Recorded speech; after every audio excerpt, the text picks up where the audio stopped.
చాలామంది వీక్నెస్ని అసలు మనం ఇంటర్వ్యూలో కానీ రెజ్యూమ్స్లో కానీ మెన్షన్ చేయొచ్చా లేదా అని అడుగుతున్నారు. సో వీక్నెస్ని మెన్షన్ చేయడం వల్ల ఏం జరుగుతుందంటే, maybe in case me corporate లైఫ్లో ఒకవేళ మీరు అదే కంపెనీలో జాయిన్ అయితే మీ వీక్నెస్ తెలిసిన వాళ్ళు కానీ, మీ మేనేజర్స్ కానీ, మీ హెచ్ఆర్ కానీ, they can misutilise. Even a చిన్న ప్రాబ్లం వచ్చినా కూడా మీ వీక్నెస్తో ఆడుకునే ఛాన్స్ ఉంది. సో వీక్నెస్ని ఎలా ఆన్సర్ చేయాలి, అసలు వాట్ ఈజ్ యువర్ వీక్నెస్ అంటే ఎలా చెప్పాలి అన్నది చాలా ఇంపార్టెంట్.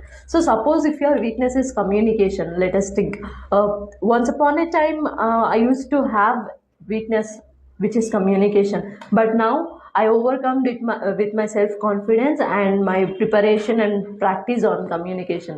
సో ఇలా మీకుండే వీక్నెస్ని మీరు ఓవర్కమ్ చేశారు మీ స్ట్రెంగ్త్తో అని చెప్పి రికవర్ చేసుకుంటే మీకు వీక్నెస్కి ఆన్సర్ చెప్పినట్టు ఉంటుంది.